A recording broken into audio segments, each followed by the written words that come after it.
Quería empezar la charla recordando una frase que conocerán muchos de ustedes, que es de Immanuel Kant en sus tratados de pedagogía, en la que dice que la persona lo es por la educación, es lo que la educación le hace ser. Al fin y al cabo, las personas nos hacemos a través de la educación y lo que la educación nos hace es lo que al final somos.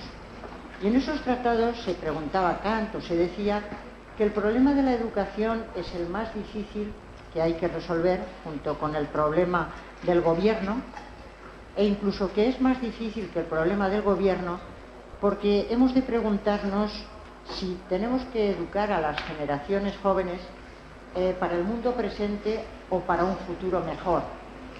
El presente más o menos lo conocemos, el futuro mejor hay que crearlo, hay que anticiparlo, y es difícil saber qué mundo queremos, para qué mundo deberíamos de educar. Para tratar de anticipar el futuro y de construirlo es necesario reconstruir hermenéuticamente el pasado, tratar de interpretar el pasado y en él tratar de ver qué potencialidades, qué posibilidades hay de desarrollar ese futuro mejor para intentar cultivar las mejores potencialidades que nos lleven al mejor mundo. Como os comprenderán, estoy queriendo decir que hacen falta las humanidades para leer esa historia nuestra y construir un futuro mejor. ¿Se oye? ¿Ahora mejor? Estupendo. Ya nos vamos entendiendo. No repito, ¿no? No, ya lo han oído. Bueno, pues quería decir que las humanidades son fundamentales incluso para esa reconstrucción hermenéutica de nuestro pasado, porque cómo hacer esa reconstrucción sin conocer la historia, cómo hacer esa reconstrucción sin antropología, cómo hacerla sin literatura, cómo hacerla sin filosofía. Necesitamos reconstruir ese pasado y tratar de ir viendo qué posibilidades tenemos para el futuro, y para eso la interpretación es fundamental la hermenéutica. La respuesta de Kant ya la conocen todos ustedes. Hay que educar a los jóvenes para un futuro mejor, no para el mundo presente. Y esa sería la tarea de la educación. Ver cuáles son nuestras mejores posibilidades y cuáles queremos cultivar. Tenemos que cultivar, y eso sería la educación, tenemos que ir cultivando esas posibilidades mejores que tenemos que elegir desde nuestra libertad, porque efectivamente estamos marcados por una suerte de destino que no elegimos o por una suerte de fortuna que no elegimos, pero siempre queda el momento de la libertad en el que tenemos que decidir hacia dónde queremos caminar. La respuesta de Kant es que tenemos que caminar, como ustedes saben, hacia la construcción de una sociedad cosmopolita, porque Kant entiende que esa sí sería una sociedad justa en la que no habría ya posibilidades de guerra. Cuando él habla de una paz perpetua, es un término que él mismo ironiza, diciendo una paz perpetua parece que es la paz de los cementerios, porque cuando se está en paz si no es en un cementerio, él mismo ironiza, pero después lo aclara, ¿no? Paz perpetua es conseguir una sociedad en la que estén socavadas todas las causas de la guerra, que no queden ya causas posibles para la guerra, de tal manera que no estemos en una situación de paz pasajera, sino que estemos en una situación de paz duradera, porque no hay causas para la guerra. Creo que a todos los presentes se les alcanza que mientras haya desigualdad, mientras haya conflictos, mientras haya injusticias, habrá causas para la guerra.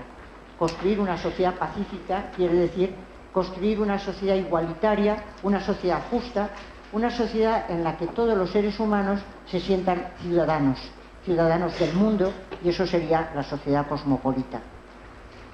Bueno, esa es la propuesta kantiana, y habría que educar a los jóvenes, piensa él, para esa sociedad cosmopolita que sería una sociedad mejor. ¿Cuáles serían los ejes de la educación desde esa perspectiva? Kant plantea en el Tratado de Pedagogía, en los tratados de pedagogía, 3 ejes, y los toma tomando la matriz de los imperativos categóricos, que como todos los presentes recuerdan, la distinción habitual, bueno, la distinción más clave es la distinción entre imperativos hipotéticos y categóricos, pero dentro de los imperativos hipotéticos todavía existe la distinción entre los imperativos de la habilidad y los imperativos de la sagacidad o prudencia. La palabra alemana es Klugheit y se suele traducir como imperativos de la sagacidad, pero yo creo que conviene decir también de la prudencia, que al fin y al cabo es esa virtud acreditada de la que se ha pensado que es necesario echar mano para conseguir la felicidad. Los imperativos que nos quedan ya son los imperativos categóricos, y con esa matriz Kant da una propuesta que yo voy a reformular a mi manera, pero que les ofrezco porque creo que es útil para lo que aquí nos convoca. En primer lugar, educar para la habilidad, en habilidades. Los imperativos de la habilidad son imperativos hipotéticos que tratan de esos deberes que es necesario cumplir para alcanzar determinados fines. Y Kant dice con mucha sensatez que cuando los educados, los educandos, son niños o jóvenes, no sabemos qué fines se van a proponer en el futuro. Es imposible saberlo. Y por eso los padres y los maestros tienen que educar en toda suerte de habilidades, porque todavía no saben qué es lo que van a querer en el futuro. Yo creo que efectivamente tiene razón Kant en que hay que educar en habilidades y en conocimientos, porque no sabemos por qué se va a optar en el futuro. A fin de cuentas, uno de los grandes problemas de los jóvenes cuando llega a determinada edad es qué se va a querer hacer en el futuro, qué se va a querer como profesión. Por eso merece la pena educar en habilidades y en conocimientos, pero conocimientos que no sean solo conocimientos técnicos, que por supuesto hay que hacerlo, ni siquiera solo conocimientos científicos, que por supuesto hay que hacerlo, sino también conocimientos humanísticos, porque nadie sabe si los jóvenes van a querer optar por historia, por literatura, pero lo que sí sabemos con toda seguridad es que sin conocimientos de humanidades, sin conocimientos históricos, literarios, filológicos, filosóficos, es muy difícil ser una persona en el pleno sentido de la palabra. Porque esos conocimientos de las llamadas humanidades dan esa cualidad de seres humanos que es la que permite orientar los conocimientos científicos y los conocimientos técnicos. Es la que permite marcar la dirección.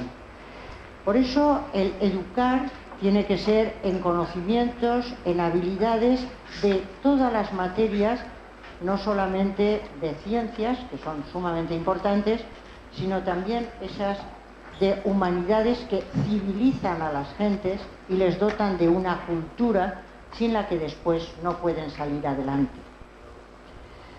Pero además de los imperativos de la habilidad, existen los imperativos de la felicidad. Lo que sabemos claramente es que todo ser humano quiere ser feliz, creo que en eso no nos equivocamos, pero para optar por unos modelos u otros de felicidad es necesario conocerlos. Y la historia de la filosofía ha ido bosquejando una gran cantidad de modelos de felicidad, desde Aristóteles, pasando por las escuelas postaristotélicas, es decir, las escuelas helenísticas, siguiendo por los modelos medievales, siguiendo por el Renacimiento, continuando por el mundo moderno y por nuestros días, han ido apareciendo modelos de felicidad que es necesario conocer para tomar una opción u otra. No educar en esos modelos, no mostrarlos como ejemplos de lo que la humanidad ha pensado que merecía la pena, es hurtar a los estudiantes una serie de posibilidades que las tenemos y son nuestro bagaje y merece la pena conocer para optar por unas o por otras. Pero no solamente la filosofía ha pensado en modelos de felicidad, sino que aparecen también en la literatura y aparecen también en la historia. Si es evidente que los seres humanos queremos ser felices, conocer todo ese bagaje felicitante, eudaimonístico, que ha ido produciendo los seres humanos experiencialmente, es necesario ponérselo en las manos para que puedan conocerlo. Y ahí es donde aparece el famoso arte de lo suficiente, de que hablaba Aristóteles. La felicidad es el arte de lo suficiente, no el del máximo beneficio, no el del máximo en cantidad, sino el de la inteligencia que lleva a lo suficiente en determinados ámbitos, y solamente en algunos nunca hay suficiente, como puede ser en el terreno del amor, que ahí no se pueden poner ningún tope, sino que tiene que ver claramente con la felicidad. El otro tipo de imperativos es el imperativo categórico, y el imperativo categórico kantiano evidentemente es el que manda sin condiciones. Sería educar para el cumplimiento del deber. Pero a mí me parece que hay que ampliar ese tercer imperativo, ese tercer eje de la educación, y que hay que ampliarlo en el sentido de que hay que educar en conocimientos, en habilidades, hay que mostrar modelos de felicidad para que los jóvenes vayan optando por unos u otros, pero hay que educar también en el sentido de la justicia y hay que educar también en el sentido de la gratuidad. Los seres humanos estamos hechos para la justicia y por eso nos indignan las injusticias y por eso nos sublevan las injusticias. Cuando en nuestros sentimientos de indignación nos damos cuenta de que tenemos razones para estar indignados, entonces es cuando percibimos que había una injusticia y eso es lo que produce la indignación.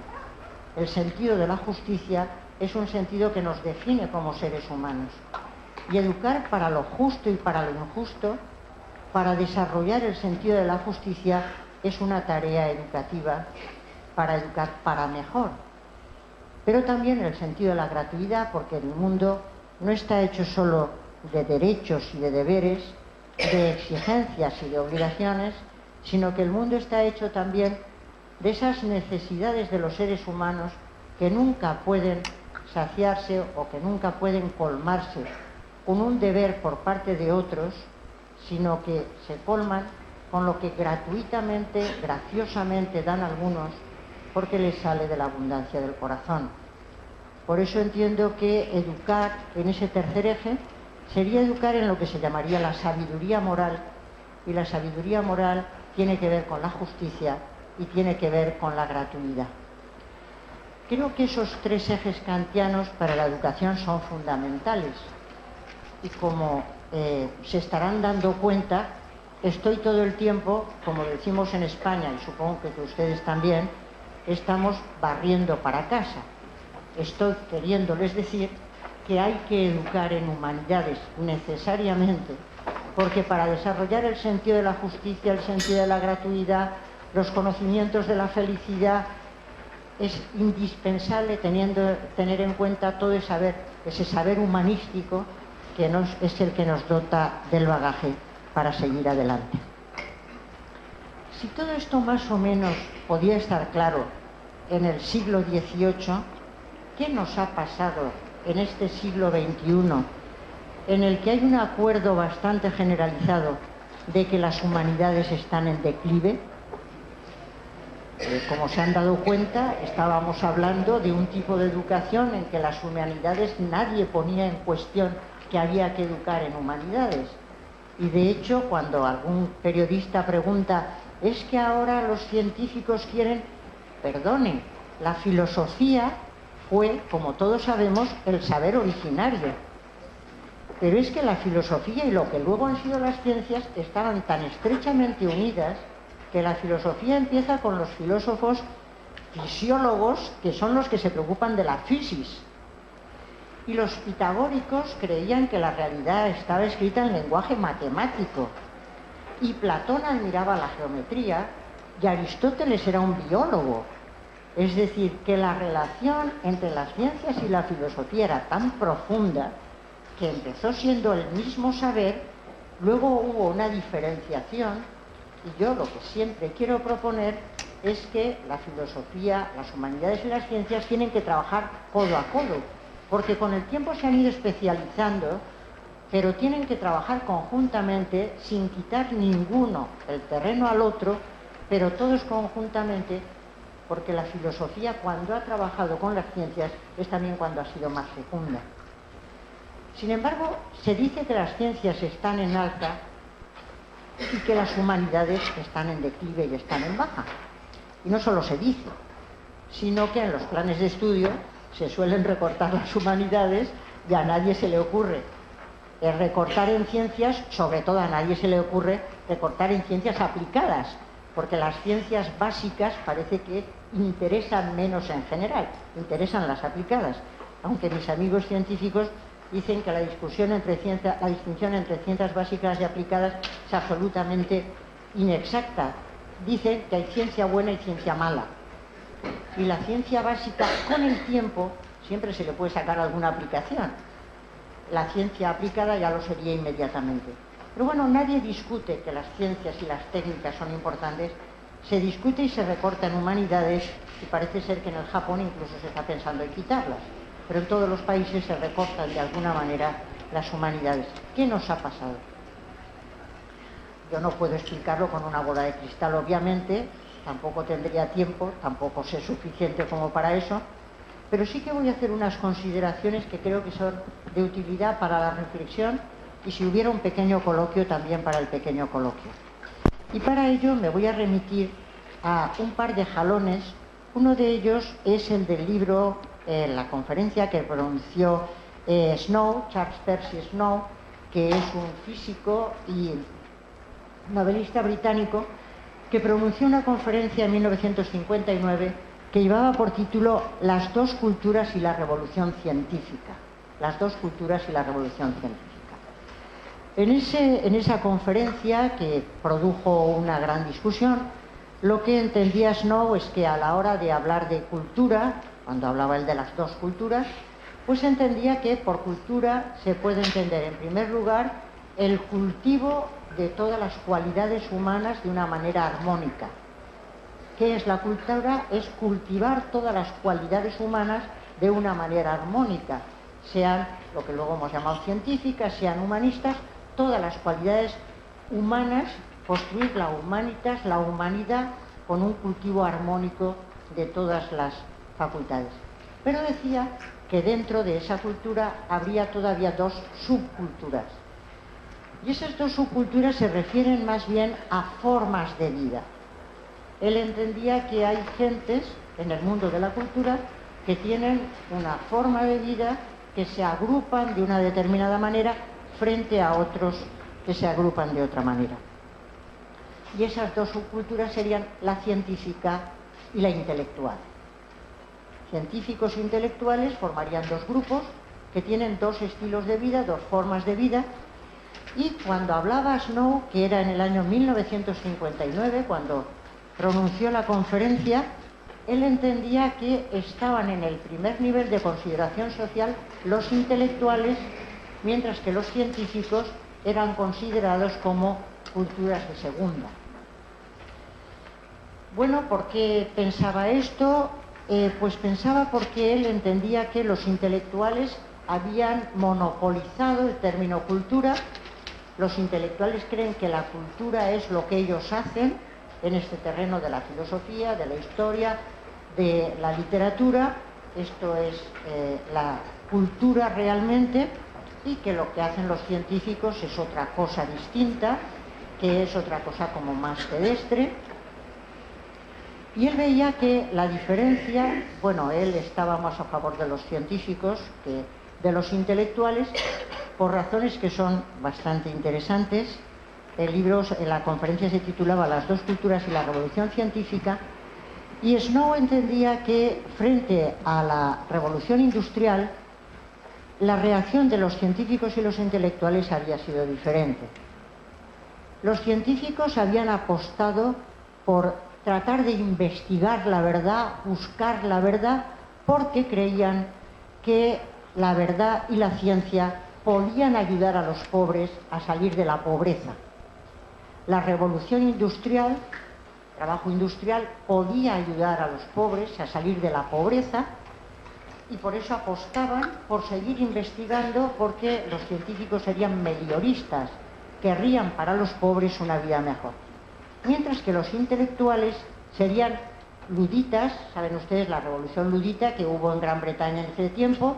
Los intelectuales destruían las máquinas porque les parecía que la industria iba a traer un mal a la humanidad, iba a destruir a la humanidad, y por lo tanto estaban dispuestos a destruir todas las novedades industriales, todo el progreso industrial. Y la idea de Snow era la de que efectivamente los científicos estaban a favor de la verdad y de resolver los problemas de los pobres, mientras que los intelectuales estaban en su torre de marfil tratando de encontrar los mejores términos, tratando de encontrar las mejores palabras. Y yo lo estoy diciendo pensando en que a veces, y voy a sacar también conclusiones para nosotros, para los que estamos en este mundo que se llama de las humanidades, es verdad que en ocasiones nos pasamos mucho tiempo tratando de ver qué es lo que dijo el filósofo fulanito en el sitio tal, y nos despreocupamos de lo que pasa en nuestro alrededor y en nuestro mundo, y eso despierta recelos. Y por ejemplo a Snow le llevaba a pensar que los científicos sí que benefician a la humanidad, mientras que los intelectuales están en su torre de marfil y no ayudan a la humanidad y no ayudan a salir de la pobreza. En ese sentido es en el que proponía que, bueno, tendría que haber un diálogo entre unos y otros, pero hoy por hoy los científicos serían más prometedores. En el año, a principios del siglo XXI, publica un libro, un autor que se llama Jerome Kagan, que es un psicólogo evolutivo de la Universidad de Harvard, y entiende que no se puede hablar de dos culturas, sino de tres. Las tres culturas, el libro se titula efectivamente Las tres culturas, y él entiende que hay una cultura de las ciencias naturales, de los científicos de la naturaleza, una cultura de las humanidades y una cultura de las ciencias sociales. Entonces haría la distinción entre tres formas de cultura, que serían las ciencias naturales, las humanidades y unas ciencias nuevas que serían fundamentalmente la sociología, la psicología, la historia de la sociología, que serían las llamadas ciencias sociales. Efectivamente, esas distinciones creo que han triunfado y, por ejemplo, en la Universidad de Valencia están tan escenificadas como que tenemos tres campus: el campus de ciencias naturales, el campus de ciencias sociales y el campus de humanidades. Es decir, que la cuestión está expresada también geográficamente y además estamos separados geográficamente en distintos lugares. Con lo cual da la sensación de que hay problemas para la gente de ciencias naturales, problemas para la gente de ciencias sociales y problemas para la gente de humanidades, y que no pueden trabajar muy juntos porque cada uno está en su campus. Y ocurre lo que decía un amigo mío, que la realidad tiene problemas y las universidades departamentos. Entonces, cuando en la realidad se plantea un problema que en realidad necesitaría el concurso de todos los saberes, se le dice, mire, aquí no venga, porque ese es un problema de los de ciencias naturales, o ese es un problema de los del campus de sociales, pero aquí es que estamos en humanidades. La realidad es, a mi juicio, y en eso creo que tengo razón, es interdisciplinar. La realidad es interdisciplinar, transdisciplinar o como le quieran llamar. La realidad, cuando plantea problemas, necesita el concurso de todos los saberes en la mayor parte de los casos, y no se puede establecer una separación tajante entre unos y otros, porque tenemos que trabajar todos juntos a la hora de resolver los problemas. Pero es cierto que seguimos divididos en campus, y es cierto que, y en eso sí que me parece que se tiene razón, ninguno de estos saberes puede perder tampoco su especificidad, porque cada uno aporta algo que no pueden aportar otros, aunque todos hemos de trabajar conjuntamente. Y perder la especificidad es no saber después trabajar juntos, porque si todos somos lo mismo, no se puede trabajar juntos. Entonces yo propondría, evidentemente, especificidad, pero trabajo conjunto. Bueno, pues yo quería mencionar el libro de Kagan porque en él aparecen una serie de reflexiones que ayudan a entender por qué las humanidades están en declive y por qué están ascendiendo las ciencias naturales y por qué las ciencias sociales se mantienen en un bando intermedio entre unos y otros. En el libro que he mencionado de las tres culturas, pues en primer lugar compara los tres saberes, busca unos parámetros de comparación y trata de ver cómo medir en cada uno de ellos, cómo se sitúa cada uno de estos saberes. da bastantes parámetros, pero yo voy a mencionar solamente unos pocos. El primero es en qué medida cada uno de estos saberes pretende describir, explicar y predecir los hechos. ¿En qué medida cada uno de estos saberes pretende describir, explicar y predecir? Describir hechos, explicarlos por causas y predecir el futuro. Todos los presentes están pensando que ese es el ideal positivista desde Comte. Saber para prever y saber para predecir. Si conocemos, describimos los hechos, conocemos las causas, explicamos por causas, entonces podemos también predecir el futuro y podemos proveer y podemos prever. En este tipo de parámetro, pues entiende Kagan que las ciencias naturales están muy bien situadas, porque las ciencias naturales son fundamentalmente descriptivas de hechos naturales, tratan de explicar hechos naturales y tratan de predecir hechos naturales, con lo cual es posible de alguna manera prevenir en el futuro. Las ciencias sociales hablan también de hechos, pero no naturales sino humanos, y ahí la capacidad de explicación y de predicción es mucho más complicada. Pero en el caso de las humanidades no hay ese deseo de describir y de explicar, sino el deseo de comprender. Imagino que todos recuerdan que está a la base de todo esto la famosa polémica de las ciencias del espíritu y de las ciencias de la naturaleza, la famosa Erklären-Verstehen controversia, la controversia de la explicación y la comprensión. Las ciencias naturales y sociales tratan de explicar, las ciencias sociales tratan de explicar y comprender, y parece que las humanidades tratan fundamentalmente de comprender el sentido y de interpretar el sentido. Estamos en ese terreno de la hermenéutica, de la comprensión, de la interpretación, que tiene pocas posibilidades de predicción para el futuro.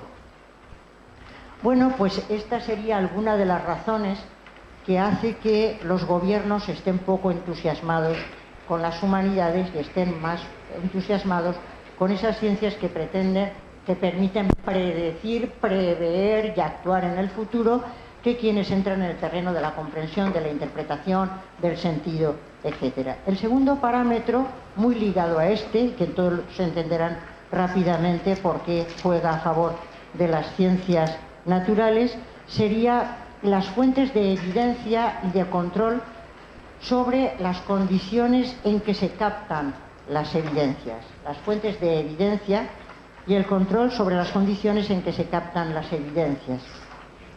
En el caso de las ciencias naturales, la manera de evidenciar es la observación de entidades materiales experimentalmente controladas. La observación de entidades materiales experimentalmente controladas. Efectivamente, las ciencias naturales tratan con hechos y, como saben todos los presentes, su ámbito es la experiencia y tratan de experimentar, sea a través de la verificación o sea a través de la falsación. Estamos en el terreno de la comprobación empírica, en el terreno de la experimentación, y eso es lo que le da un cierto sentido de superioridad frente a las humanidades, que no pueden presentar comprobaciones empíricas, verificaciones empíricas, porque ¿quién va a verificar la libertad? En el momento en que la estamos verificando ya no es libertad, entonces ya sabemos que no es el terreno de la verificación, que no es el terreno de la experimentación. Entonces, en las humanidades, verificar, experimentar, el ámbito de la experiencia no es nuestro ámbito. Con lo cual, tenemos muy pocas posibilidades de que esto se aplique después en claras funcionalidades y técnicas. Y además, porque en ese caso, las ciencias naturales sí que alcanzan el famoso ideal de la objetividad de las ciencias. Todos tendrán presente en la mente la famosa idea de Max Weber, de que un saber, para ser ciencia, para saber riguroso, tiene que ser neutral desde el punto de vista de los valores. La objetividad de la ciencia es el gran ideal científico y para eso hay que eliminar toda subjetividad. Y eliminar la subjetividad quiere decir eliminar también los valores. Los valores siempre llevan a preferir unas interpretaciones u otras, pero desde el punto de vista de lo que subjetivamente alguien pretende, pero no desde el ámbito de la objetividad. No dicen claramente que todo científico lo primero que hace es valorar cuáles son los temas que merece la pena tratar, valorar cuáles son los métodos que hay que utilizar, valorar cuáles son las variables que se van a tener en cuenta y valorar los resultados que se van a obtener. Efectivamente, el mundo de la valoración es insuperable, porque los seres humanos valoramos, queramos o no, cuando hacemos ciencias naturales, cuando hacemos ciencias sociales y cuando hacemos humanidades, porque la valoración nos acompaña y además biológicamente desde el nacimiento. Pero el ideal de la objetividad, que también es ideal propio de los positivistas, pues ha gustado muchísimo y entonces se pensaba que hay que separar tajantemente entre ciencias y humanidades. La siguiente característica, y no voy a cansar mucho más, pero me parece muy importante para ver por qué parece que las humanidades estén en declive, es la diferencia de vocabularios. El vocabulario científico puede ser complicado, pero es mucho más unívoco que el lenguaje humanístico. Nuestro lenguaje es mucho menos unívoco, es mucho más simbólico, evidentemente. Lo nuestro no es la lógica formal en principio, lo nuestro no es la matematización, hay quienes matematizan y hacen esas cosas, pero lo típico de las humanidades es el lenguaje simbólico. Y el lenguaje simbólico es un mundo de interpretaciones, de sugerencias, de analogías en el que hay que tratar de buscar, interpretar y comprender el sentido de lo que se está queriendo decir, pero no es un lenguaje unívoco. Y todos los presentes estarán pensando, los que conozcan estos temas, que resulta entonces dificilísimo medir la calidad de las humanidades en revistas de impacto y en revistas científicas, porque cómo se mide la calidad de un lenguaje que no es un lenguaje formalizado, sino que es un lenguaje simbólico. Como van viendo, todo esto son dificultades para que después la gente pueda tener puntuaciones de un tipo u otro, porque el tipo de medición que ha triunfado es el de las ciencias naturales y desde allí se miden también las humanidades, que tienen en realidad otras características. Estamos ante un lenguaje simbólico, un lenguaje que hay que interpretar, pero yo también tengo que decir, y luego lo voy a recoger con Ortega, que el lenguaje de las humanidades no es un lenguaje exacto, pero sí que riguroso. No hay que equivocarse tampoco. No es que en humanidades se puede decir cualquier cosa. No es un lenguaje exacto, pero sí es un lenguaje riguroso. Y ese punto lo voy a recoger después y ya estoy acabando. Los dos puntos que vienen a continuación los van a entender sin que les haga ningún tipo de explicación. El siguiente parámetro que toma Kagan es el grado en que esos saberes dependen de un apoyo financiero.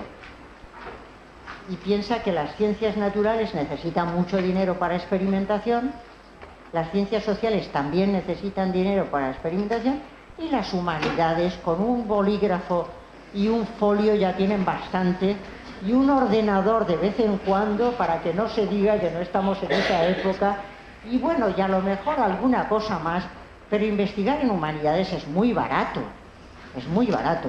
Entonces, si dependemos del apoyo financiero, claro, un proyecto de investigación en ciencias naturales, eso es carísimo. Un proyecto de investigación en ciencias sociales, bueno, ya va siendo caro, porque hay que pasar encuestas, hay que pasar no sé qué. Pero un proyecto en humanidades, si usted lo hace en su habitación, se mete en su despacho, coge el ordenador y luego utiliza papel reciclado en la impresora y le sale baratísimo, ustedes con unos pocos euros, dólares, pesos o lo que ustedes quieran, usted tiene suficiente, no necesita más financiación. bueno, efectivamente parece que las cosas pues van por ahí y luego viene ya la puntilla, es decir, cuando ya la cosa... ¿Cuál es la incidencia de cada uno de estos saberes en el Producto Interior Bruto del país? Y ahí sí que hemos llegado al punto sagrado. ¿Cuál es la incidencia del Producto Interior Bruto? La innovación en ciencias naturales, que tiene después una aplicación, tiene una incidencia espectacular. Y todo el mundo dice hoy en día en todos nuestros países, si este país quiere salir de la crisis, lo que tiene que hacer es invertir en I más D más I. Y entonces el ciudadano de pie que dice, ¿y qué es eso de I más D más I? Bueno, pues es, como todos saben, investigación, desarrollo, y la I pequeñita es innovación. Investigación, desarrollo e innovación. ¿Investigación en qué? Fundamentalmente en ciencias naturales y sociales. Desarrollo en lo mismo. Y la innovación, a mí la verdad es que me costó enterarme de esto de la innovación, pero un buen día caí en la cuenta. Innovar no es tener una idea nueva, no.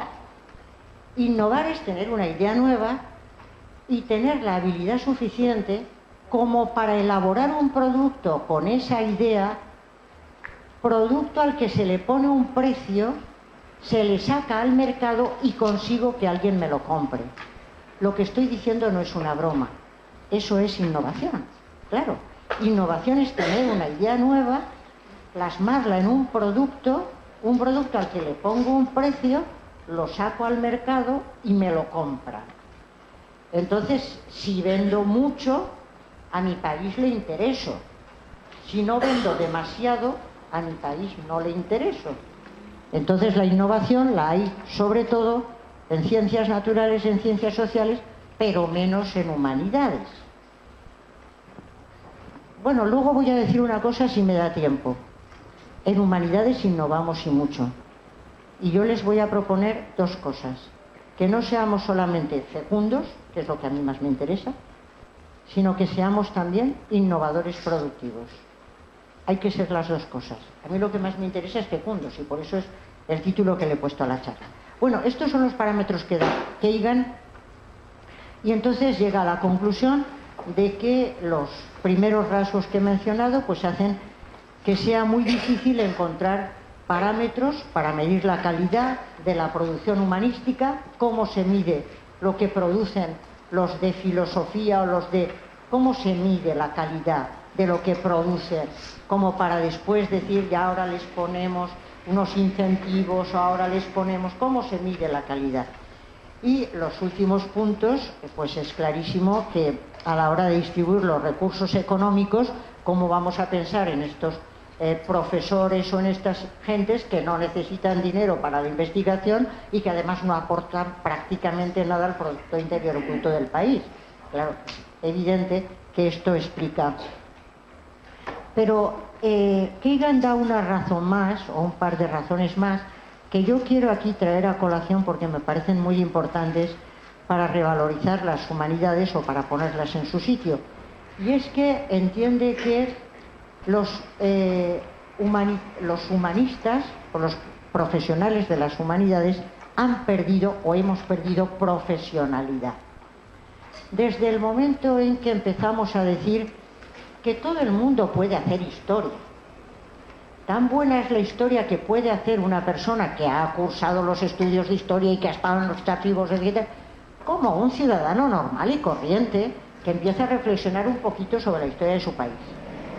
Da exactamente igual haber cursado estudios de literatura y conocer tradiciones literarias y conocer... Da exactamente igual, usted puede ser exactamente igual de bueno y ser un crítico literario fabuloso y fantástico sin haber hecho ningún tipo de estudio literario. Y usted puede ser un filósofo genial, aunque no conozca para nada las tradiciones filosóficas que ha habido a lo largo de la historia, aunque no sepa ni quién es Sócrates, puede ser usted fantástico. Y aunque no conozca ni un solo método filosófico, aunque no sepa qué es el método hermenéutico, ni el fenomenológico, ni el trascendental.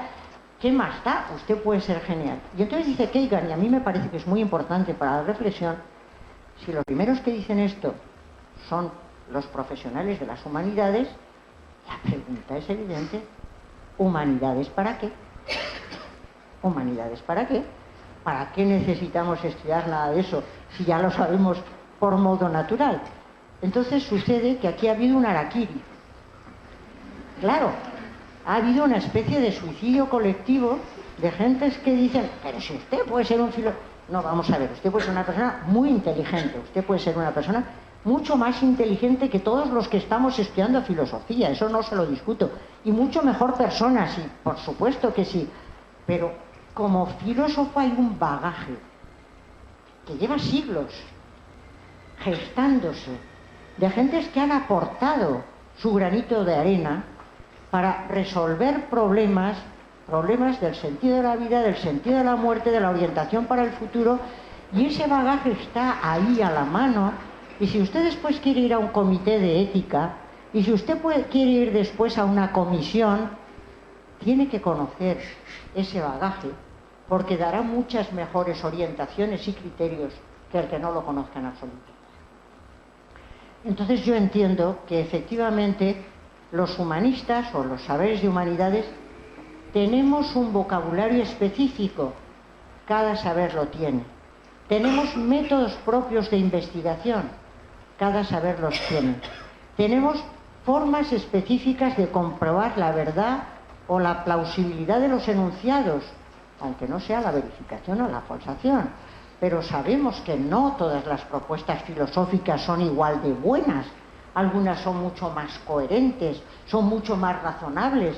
Tenemos criterios para comprobar su superioridad. Y tenemos que conocer unas tradiciones que nos pertenecen, unas tradiciones literarias, unas tradiciones históricas, unas tradiciones filosóficas. Eso es un cuerpo de enseñanza que nos pertenece y que hay que ponerlo a la disposición de todo el mundo, pero que hace que alguien pueda conocer esos saberes por dentro.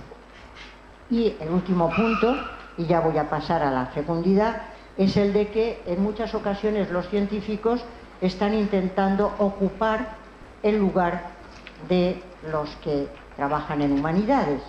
Y hay científicos, y Keigan menciona justamente las neurociencias, que son lo que venimos trabajando en mi grupo de trabajo en los últimos tiempos, que dicen, bueno, desde el conocimiento de las bases cerebrales de la conducta ya podemos explicar maravillosamente bien la conducta ética, la conducta política. No necesitamos para nada la filosofía porque ya tenemos el problema resuelto. Bueno, esto no es nuevo. Siempre que aparece un saber boyante, llega un momento en que dice, como los toreros, ¿no?, delante del toro, que les dicen a todos los peones, dejadme solo, se quedan delante del toro ellos solos. Cuando uno se queda solo delante del toro, el toro le coge. Hay que ir con mucho cuidado. Más vale no quedarse solo, más vale estar con otros, porque se está mucho mejor protegido. Un saber solo no puede resolver los problemas humanos. Todos los saberes necesitan complementarse. A lo largo de la historia, cada uno de ellos ha ido teniendo su especificidad, y hay que tenerlos en cuenta todos. Con todo esto voy a acabar con 2 puntos. ¿Pueden ofrecer algo las humanidades? ¿Hay razones para hablar de declive? Creo que las humanidades son imprescindibles para que la humanidad sea humana, es evidente. Como dice Ortega, el tigre no puede destigrarse, pero la humanidad sí que puede deshumanizarse. Y prescindir de las humanidades es entrar en la senda de la deshumanización. ¿Qué pueden ofrecer las humanidades? Pues yo diría, telegráficamente, en primer lugar, que las humanidades nos permiten cuidar la intersubjetividad humana, que, como diría Hannah Arendt, nunca debería de ser dañada. La intersubjetividad humana, que nunca debería de ser dañada.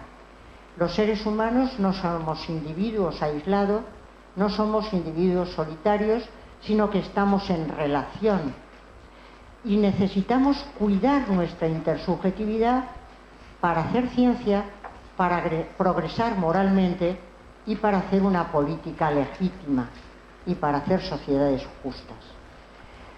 Como muy bien han visto Appel, Habermas y todos los autores que trabajan en la línea de la pragmática trascendental o de la pragmática universal, cuando se reconstruyen las condiciones de posibilidad del conocimiento científico, las condiciones de posibilidad de que un sujeto conozca el objeto, descubrimos en la dimensión pragmática esa relación sujeto-sujeto, esa relación entre sujetos que es imprescindible para poder hablar de los objetos. No puede hacerse ciencia son una relación intersubjetiva de sujetos que intercambian términos, que intercambian métodos, que se ponen de acuerdo en lo que llevan a llevar adelante. Sin la relación intersubjetiva tampoco se puede hablar de los objetos, tampoco se puede hacer experimentación, tampoco se pueden hacer verificaciones. Por eso, cuando se hace ciencia, algunos han hablado y hemos hablado de que es necesaria una ética de la ciencia. Es necesaria una ética de la ciencia porque los mismos científicos necesitan tener un compromiso con la verdad, un compromiso con la búsqueda de la verdad y la aspiración a la verdad. Necesitan tener una actividad de autorrenuncia, en el sentido del científico no puede partir de la base de que él tiene toda la verdad, sino que tiene que buscar la verdad con otros, y además tiene que tener la esperanza de que la verdad puede encontrarse.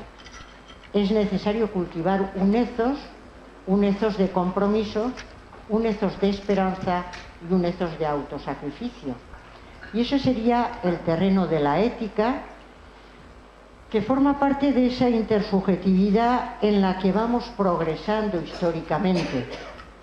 Históricamente vamos ganando en esas etapas de las que hablaba Kohlberg, que son el terreno en el que trabaja la psicología y en el que trabaja también la ética.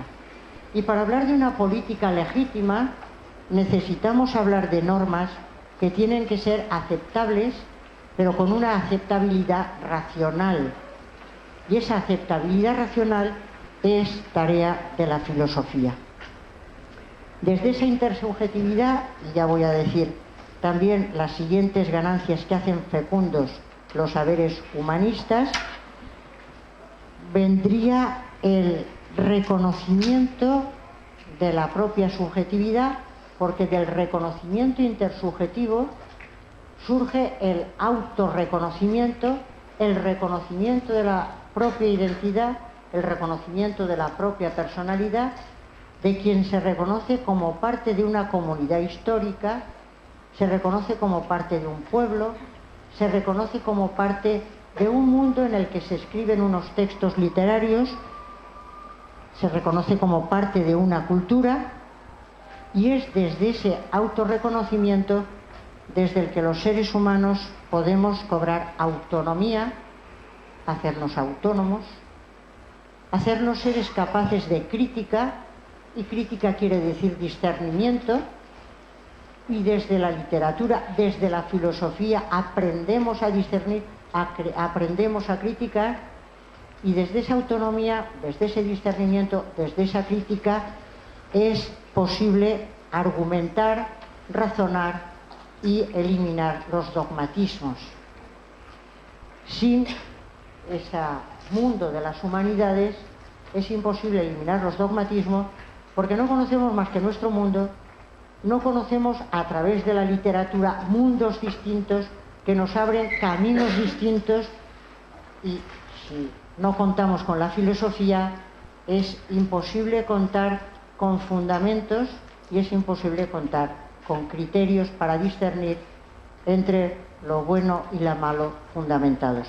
Yo ya sé que la palabra fundamentos suena muy mal, pero la voy a decir como se quiere decir y como se decía en Grecia. Fundamentar quiere decir dar razón. Y para nuestro mundo, cuando hablamos de una política legítima, y cuando hablamos de una ética legítima, y cuando hablamos de opciones legítimas, no basta con ofrecerlas, no basta con describirlas, no basta con presentarlas, sino que es necesario dos cosas: experimentarlas y dar razones. La razón es lo que nos permite argumentar, intercambiar argumentos, decir que unas propuestas políticas son mejores que otras, decir que unas normas morales son mejores que otras. El terreno de la argumentación, el terreno del dar razón, es un terreno que pertenece a la filosofía, que siempre se ocupó del sentido de la vida, del sentido de la muerte, que siempre se ocupó de la orientación para obrar y de la orientación para una sociedad más justa. Sin esas humanidades que marcan este camino, me parece imposible construir sociedades justas.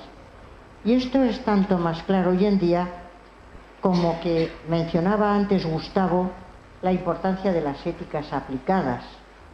La importancia de las éticas aplicadas a la medicina, aplicadas a la arquitectura, a la ingeniería, a la química.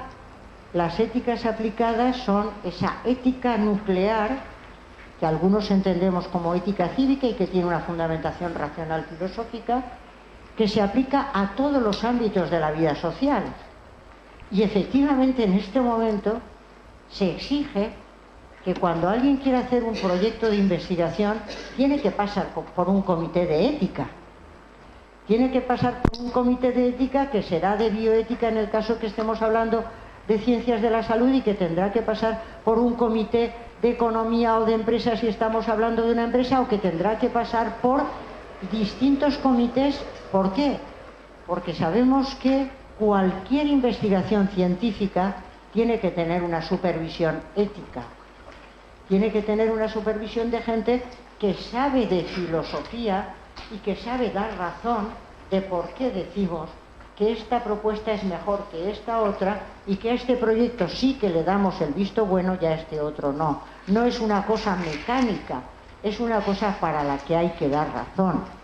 Con lo cual, quienes piensan que las ciencias y la filosofía están en disputa, están absolutamente ignorantes de lo que está pasando.